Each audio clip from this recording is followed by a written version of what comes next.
Thank you. So this is about a brief about our REPA. Before we proceed, we just introduce the dais to you. Is Mr. Sunil Chandra Reddy, immediate past president of NAREDCO. Other side, Mr. Prasad sir, chairman REPA. Other Mallikarjun, advisor for REPA. Myself, chartered accountant Rajesh Donkeshwar.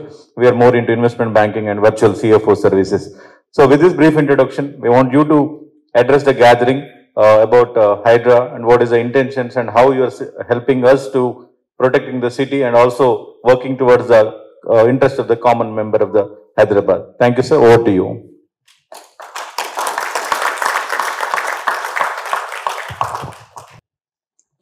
Good morning, everyone. Respected dignitaries on the dais, off the dais. First of all, I thank REPA, the organizers, for inviting me here to today's whatever your workshop or a gathering, and give me an opportunity to address all of you. And thanks for the wonderful introduction they have given about me. I don't know whether I really deserve it or not, but thanks to the people. Let me briefly dwell about what exactly is Hydra and what were the objectives or what were the expectations of the government, and what is the contextual necessity of Hydra. I'll try to give a brief outline about this, and then we'll get into the various issues. Like, I believe REPA is also 1 year old and Hydra also is 1 year old. So we are almost on the same, temporarily we are sailing on the same line. Okay, right. I mean, as you are aware, Hydra, the acronym stands for Hyderabad Disaster Response and Asset Protection Agency. So, Hydra anedi oka acronym, Hyderabad Disaster Response and Asset Protection Agency. దీంట్లో రెండు అంశాలు ఉంటాయి. ఒకటి is disaster response or disaster mitigation, whatever అది ఉంటుంది. ఒకటి disaster management, అంటే ఉపద్రవాల్ని వచ్చేటటువంటి వాటిని ఎలా ఎదుర్కోవాలనేది ఒక అంశం అయితే, రెండోది asset protection. So asset protection అంటే ఆస్తుల పరిరక్షణ, ఇది ఉంటుంది. ఈ రెండు కూడా లింక్డ్ కాన్సెప్ట్సే, మీకు తెలుసు. ఇప్పుడు చూస్తున్నారు చాలామంది ఇనిషియల్గా when HYDRAA was constituted last year through an executive order, ఒక జియో ద్వారా వచ్చిన తర్వాత చాలామంది దే వెంట ద కోర్ట్ వెళ్ళి దే స్టార్టెడ్ ఛాలెంజింగ్ అనమాట. అసలు హైడ్రా అనేది దానికి ఉన్నటువంటి చట్టబద్ధత ఇట్లా రకరకాలు. ఎందుకంటే they know what will be the impact of having an institution like this. చాలా మంది వెళ్ళారు, కోర్టుకు వెళ్ళారు, కానీ బట్ హైకోర్ట్ హ్యాస్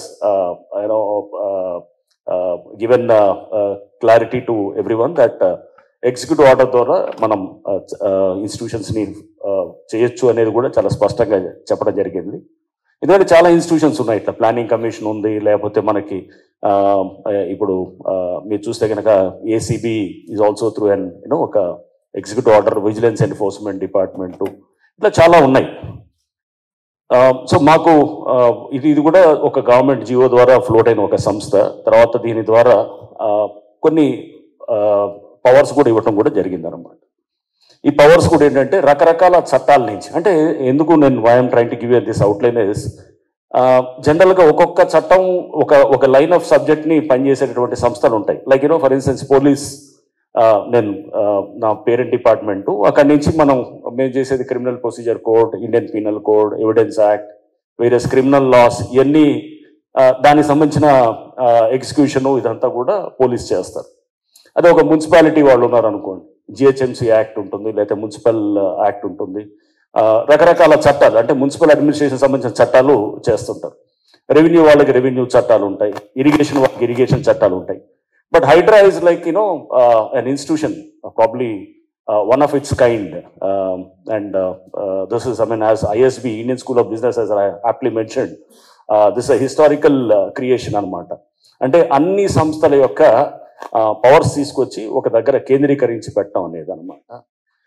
సో అంటే అన్ని సంస్థలు అంటే ఏంటి, ఇప్పుడు we have powers as per Municipal Act, we have powers as per GHMC Act, and we have powers delegated as per Irrigation Act, we have powers delegated as per Revenue Act, and అట్లానే police station, HYDRAA police station where we can implement Indian Penal Code or ఇప్పుడు వచ్చినటువంటి కొత్త BNSS వచ్చినాయి. So criminal procedure అంటే ఎన్ని చట్టాల నుంచి తీసుకొచ్చి అన్నిటి నుంచి పవర్స్ కూడా ఒక సంస్థగా తయారు చేసి, అంటే ఉదాహరణకు మీకు చెప్తాను ఎందుకు ఈ అవసరం కూడా వచ్చింది అనేది. అంటే కనుక ఒక చెరువులో ఫర్ ఇన్స్టెన్స్ ఒక చెరువు ఉంది, దాంట్లో ఒక గవర్నమెంట్ ల్యాండ్ కూడా ఉంది. గవర్నమెంట్ అంటే మీకు ఒక ఉదాహరణ చెప్తూ దాన్ని ఎందుకు పవర్స్ వస్తాయి. ఒక చెరువు, దానికి ఒక గవర్నమెంట్ ల్యాండ్, దాంట్లో ఒక పర్మిషన్ లేకుండా ఒక కాంప్లెక్స్ కట్టారు అనుకుంటున్నాం. 3 దీంట్లో చెరువు అంటే ఇరిగేషన్ సంబంధించిన వాళ్ళు చూసేది, నెక్స్ట్ గవర్నమెంట్ ల్యాండ్ రెవెన్యూ సంబంధించిన వాళ్ళు చూసేది, పర్మిషన్ లేకుండా ఒక కాంప్లెక్స్ కమర్షియల్ బిల్డింగ్ ఏదో కట్టాడు, లైక్ ఒక కన్వెన్షన్ లాంటిది. మీకు ఎగ్జాంపుల్ చెప్తున్నప్పుడు పర్మిషన్ లేకుండా కడితే కనుక ఒక దాన్ని చేస్తున్నప్పుడు దాన్ని ఎవరు చేయాలి? మున్సిపాలిటీ వాళ్ళు ఇవ్వాలి పర్మిషన్. సో అంటే వివిధ విభాగాల నుంచి పర్మిషన్స్ తీసుకొని చేయాల్సిన దాంట్లో ఏదీ లేదు. అంటే గవర్నమెంట్ ల్యాండ్లో కట్టకూడదు, రెవెన్యూ వాళ్ళు చెరువులో చేయకూడదు, ఇరిగేషన్ వాళ్ళది అది ఎన్ఓసి ఉండాలి, లేకపోతే ఎఫ్టిఎల్ డిమార్కెట్ ఇది ఉండాలి, లేకపోతే పర్మిషన్ మున్సిపాలిటీ వాళ్ళ నుంచి తీసుకొని పర్మిషన్ తోటి కట్టాలి. ఈ 3 కనుక ఇంతకుముందు గతంలో అయితే కనుక ఏం జరిగేది? అప్పుడు ఒక రెవెన్యూ వాళ్ళకి రాసి గవర్నమెంట్ ల్యాండ్ అంటే వాళ్ళు అంటారు మీరు మున్సిపాలిటీ వాళ్ళని అడగండి అంటారు, మున్సిపాలిటీ వాళ్ళకి రాస్తే మీరు వీళ్ళని అడగండి అంటారు, ఎవరు ఇరిగేషన్ వాళ్ళని అడగంటారు, ఇరిగేషన్ వాళ్ళని అడిగితే మీరు మున్సిపాలిటీని రెవెన్యూ అడగండి అంటాడు. అంటే సంస్థలు కొన్ని, అంటే అందరినీ నేను అన్ను కానీ చాలా వరకు కూడా ఇట్లా ఒకళ్ళ మీద ఒకళ్ళు తోసుకోవటం, ఒకళ్ళ మీద ఒకళ్ళు బాధ్యతారహితంగా నెట్టుకోవటం, తద్వారా మేనేజ్ అవ్వబడటం, సిస్టమ్స్లో అంతా కూడా కాంప్రమైజ్ అయిపోవటం, ఇవన్నీ చేయడంతో కూడా మనకు ఉన్నటువంటి రిసోర్సెస్ అన్ని లైక్ చెరువులు కానీ, నాలాలు కానీ, లేకపోతే మనకు ఉన్నటువంటి కుంటలు, లేకపోతే పార్కులు, ఇట్లాంటివి చాలా ఇవన్నీ కూడా మనం గవర్నమెంట్ ల్యాండ్స్ ఇట్లాంటివన్నీ కూడా మనకు అన్నీ కూడా కబ్జా కాబడుతూ వచ్చాయి. ఎక్స్టెన్సివ్గా కూడా ఇది జరుగుతూ వచ్చింది. ఏ స్థాయిలో ఉందంటే in fact last year if you can recall, July 19th was the date on which Hydra was created. July 19th of 24. And immediately after the creation of Hydra, I had been to NRSC, National Remote Sensing Agency. So దానికి వెళ్ళినప్పుడు I met Dr. Prakash Chauhan. He is the head of that agency. It's under ISRO, Indian Space Research Organization కింద ఉంటుంది. So వెళ్ళి కలిసినప్పుడు they gave a PowerPoint presentation to me. అందరు వాళ్ళు అంటే NRSC సైంటిస్టులు వాళ్ళందరూ కూడా ఉండి దే గేవ్ ఏ పీపీటీ మొత్తం ఒక 1-2 hours ఇచ్చారు. ఇచ్చినప్పుడు they gave a very dismal picture or a very bleak picture about Hyderabad. అంటే చాలా అంటే పెద్ద ఆశాజనకంగా ఏం లేదు. ఇచ్చి ఏమి ఇచ్చారు చూపించారు అన్నమాట. చూపించి how Hyderabad lakes and water bodies have been progressively getting encroached or they have been incrementally getting encroached. సంవత్సరానికి మెల్లిగా పెరుగుతూ పోతూ వచ్చిన క్రమంలో 45 సంవత్సరాల్లో జరిగినటువంటి ఈ ఎంక్రోచ్మెంట్ గురించి వాళ్ళు స్టడీ చేసిన దాన్ని మాకు చూపించారు అన్నమాట. చూపించినప్పుడు 1979 నుంచి 2024 దాకా what was the how the encroachments have been happening around in water bodies అనేది when they have shown it, I was really awestruck. I was really surprised. ఎందుకంటే హార్డ్లీ అబౌట్ మొత్తం 61% of the water bodies have been totally disappeared. లేవు అసలు 39% ఉన్నాయన్నమాట.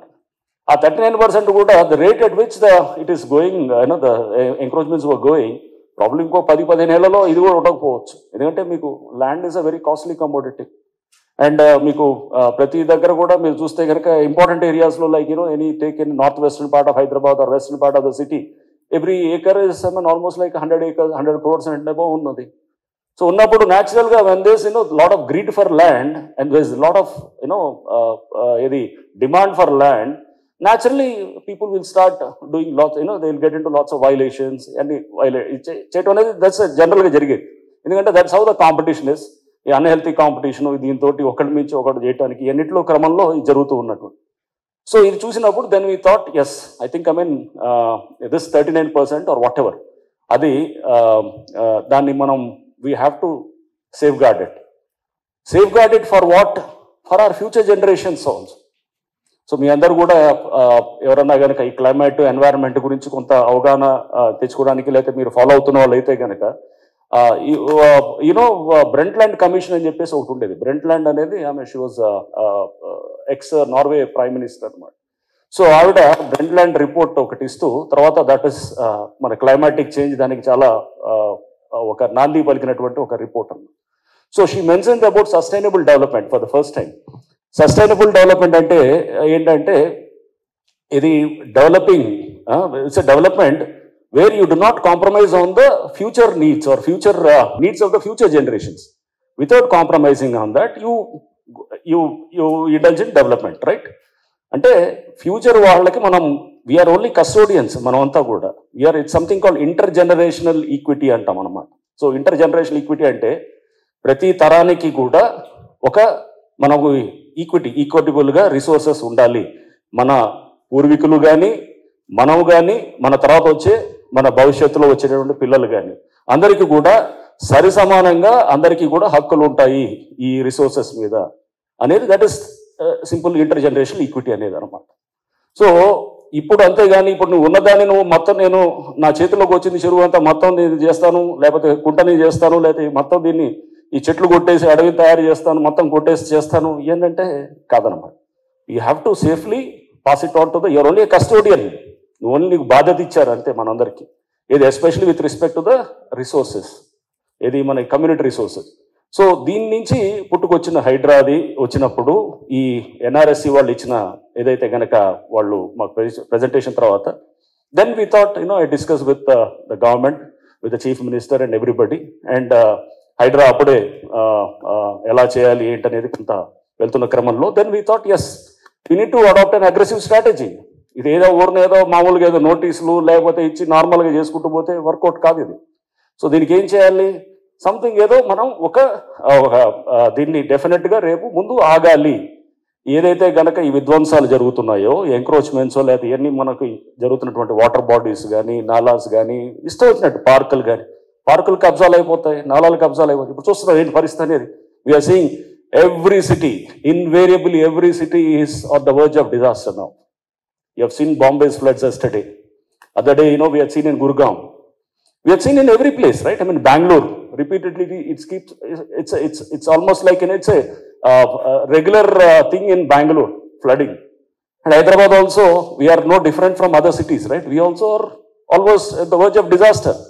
ఎప్పుడు మనం అలవాటు అయిపోయింది మనకి, ఏది ఒక ట్రాఫిక్ జామ్లో లేకపోతే కాలనీలు మునిగిపోతే కనుక మొత్తం దాంట్లో మునిగిపోయి దాంట్లో సీవేజ్ వాటర్ వస్తుంది. ఆ సీవేజ్ వాటర్ వచ్చి లాట్ ఆఫ్ ఫీకల్ మ్యాటర్ ఇదంతా కూడా వచ్చి that's how it's a health hazard. So వచ్చేసి మొత్తం పైప్ లైన్లు అన్ని కలిసిపోయి వచ్చి కాలనీలో బస్సులో మునిగినప్పుడు imagine the plight of people rare. Or మనం కూడా మన చుట్టూ ఉన్న పరిస్థితుల్ని, క్వాలిటీ ఆఫ్ లైఫ్ అనే దానికి ఏంటి నిర్వచనం? Article 21 of the Indian constitution says that right to life అని అంటారు. రైట్ టు లైఫ్ అని అంటే కనుక జీవించే హక్కు. నీ జీవించే హక్కు అంటే నీకు ఒక పద్ధతి ఒక క్రమంలో జీవించే హక్కు నీకు ఉంది, ప్రతివాడికి ఉంది. దాని దగ్గర ఎవడో కొంతమంది వల్ల కాంప్రమైజ్ అయిపోతే తక్కిన వాళ్ళందరికీ జీవించే హక్కు హరిస్తున్నట్టే కదా, అది కాదు కదా. అలా దట్స్ మనం అదే యాక్సెప్ట్ అవుతూ వచ్చాము. సో దీనికి we thought yes this is we need to adopt an aggressive strategy and we taken an aggressive strategy. And now I can tell that NRSC has given us the report also. The rate with which encroachments have been happening in Hyderabad has drastically come down in this 1 year అనేది కూడా that is the report.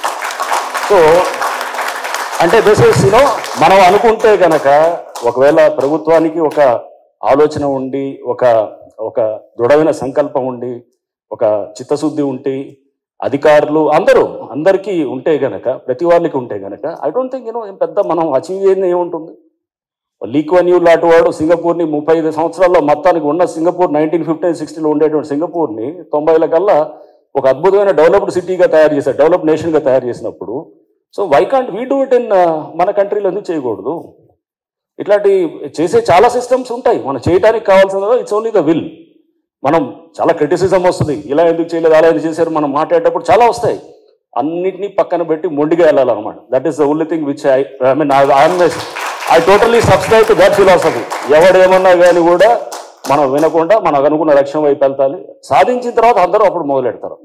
So అందుకోసం ఎవరైనా that applies to everybody, not just నేను చెప్పేది నేను ఇక్కడ చూసిందే కాదు, ప్రతి వాళ్ళు కూడా మీరు ఒక లక్ష్య సాధనలో వెళ్తున్నప్పుడు మనం తప్పకుండా మొండిగా ఉండాలి, కొన్ని సందర్భాలు మూర్ఖంగా ఉండాలి. మన లక్ష్యానికి ఎప్పుడు కూడా మనం డివేట్ కాకూడదు, ఆ టార్గెట్ ఓరియంటెడ్గా ఉండాల్సిందే. అండ్ అఫ్ కోర్స్ వెళ్ళే అప్రోచ్ మనం ఎప్పటికప్పుడు మనం చెక్ చేసుకుంటాం, మనం రైట్ ట్రాక్లో ఉన్నామా లేదనేది ఎప్పటికప్పుడు మనల్ని మనం ఇంట్రాస్పెక్ట్ చేసుకుంటాం. సో దీనికి చాలా మేము we do lot of so I'm a novice to this. I mean నాకేమీ తెలియదు, నాకు ఇరిగేషన్ చట్టాలు తెలియదు, లేకపోతే జిహెచ్ఎంసీ యాక్ట్ తెలియదు, అసలు ఎఫ్టీఎల్ బఫర్ జోన్ అంటే ఏంటో కూడా తెలియదు నాకు ఇక్కడికి వచ్చేదాకా కూడా. సో నాతో పాటు మా అధికారులు ఎవరికి తెలియదు, ఎక్సెప్ట్ ఇరిగేషన్ వల్ల కొంత ఐడియా ఉండొచ్చేమో కానీ. సో ఫస్ట్ మేము చాలా నేర్చుకోవాల్సిన అవసరం పడ్డది అనమాట. So we had to have regular workshops, brain storming sessions to understand what is the subject and దాంట్లో ఉన్నటువంటి అంశాల గురించి ప్రతి దాని గురించి కూడా ఎక్స్పర్ట్స్ని పిలిచి మేమంతా కూడా we use to have deep discussions about for days together చేసి ఒక సబ్జెక్ట్ ఉందనుకోండి, లేఅవుట్లు, అనాథరైజ్ లేఅవుట్లకి దాంట్లో ఉన్న చట్టబద్ధతలు ఏంటి, చట్టపరంగా వచ్చే సంక్రమించే హక్కులు ఒక టాపిక్ ఉందనుకోండి, రోజుల తరబడి దాని మీద we use to discuss, we use to have deeper understanding about it. Just because unauthorised layout కాబట్టి వాడికి ఎటువంటి హక్కులు సంక్రమించవంటే కాదు. కొన్ని హక్కులు సంక్రమిస్తాయి, కొన్ని సంక్రమించవు. ఏది సంక్రమిస్తాయి, ఏది సంక్రమించనే స్పష్టత ఉండాలి.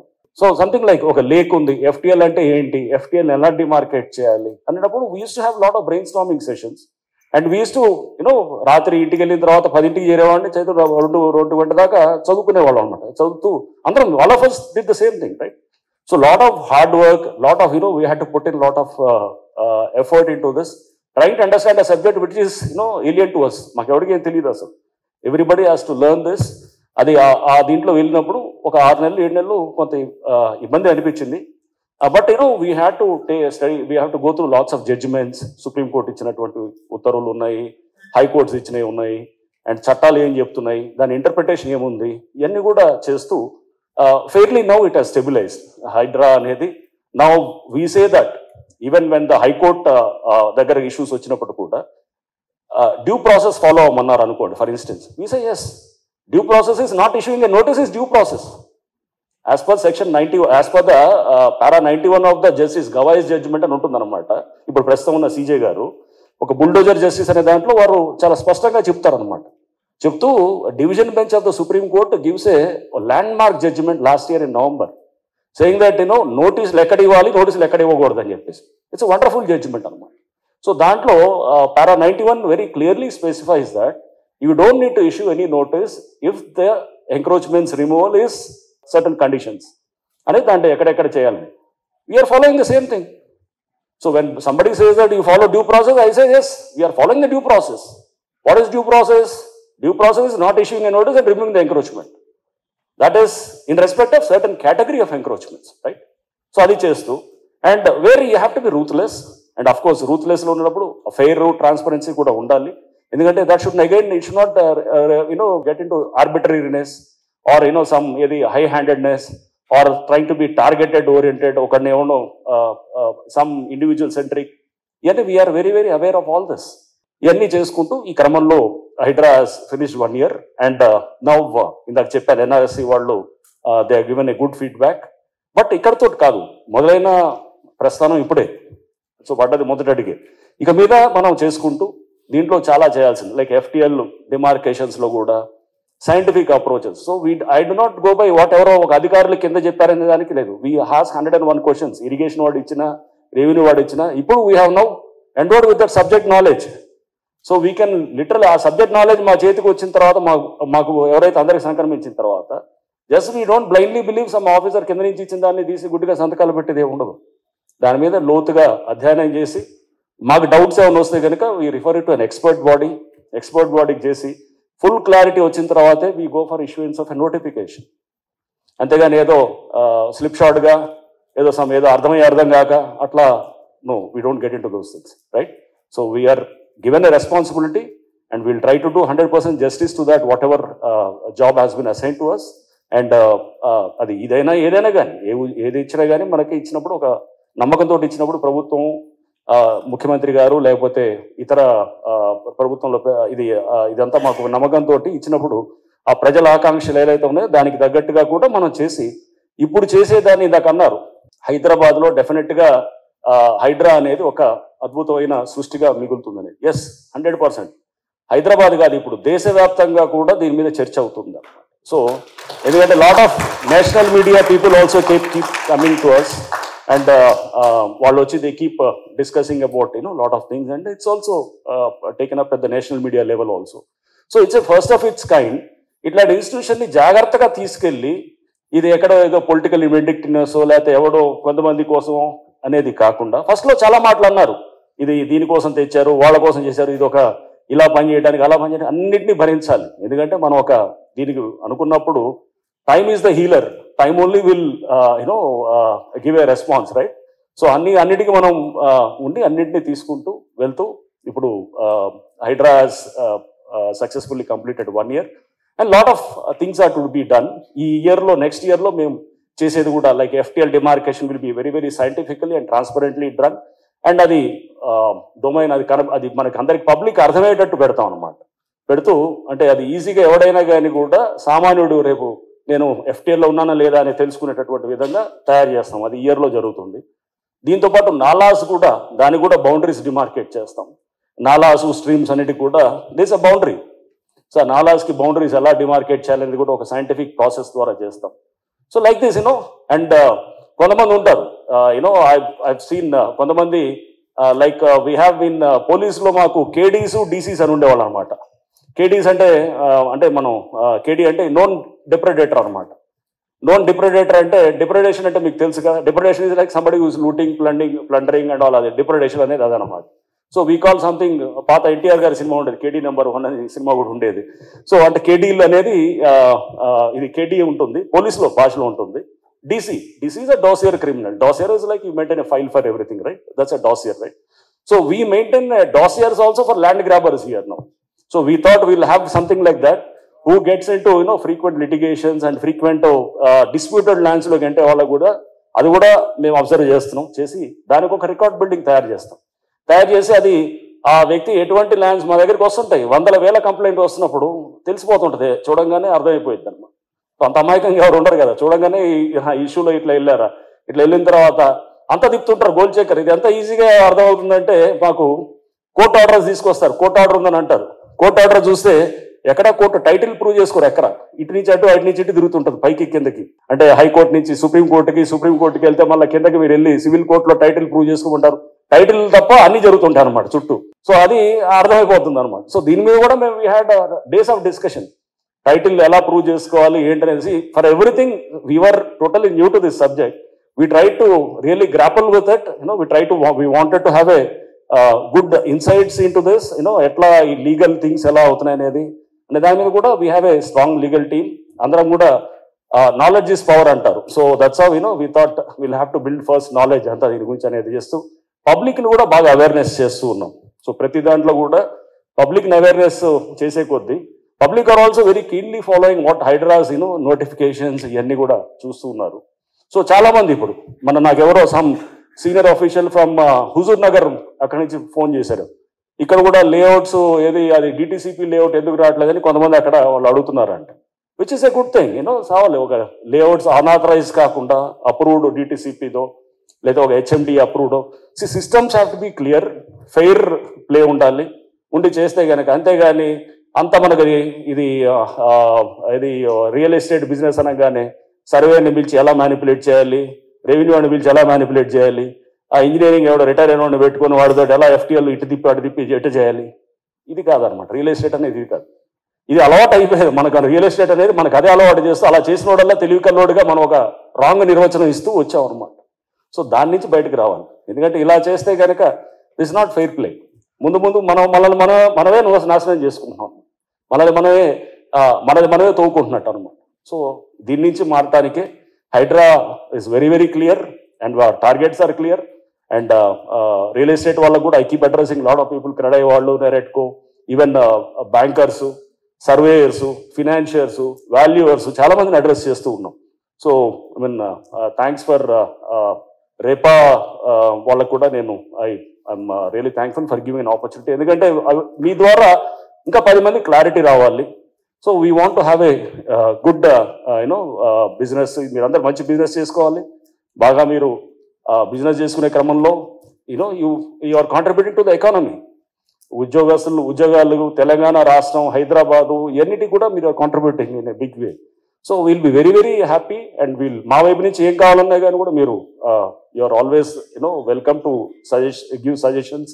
ఇంకేం చేస్తే కనుక మనం బాగుంటుంది, క్లారిటీ ఇస్తే కనుక దానికి ఎప్పుడు కూడా we're receptive to all this. Okay, తీసుకున్న తర్వాత we want to build a better society. That's ultimately what Hydraa is aiming at. And మీరు ఎవరన్నా క్వైరీస్ కానీ డౌట్స్ ఉంటే కూడా you can please ask. Thank you.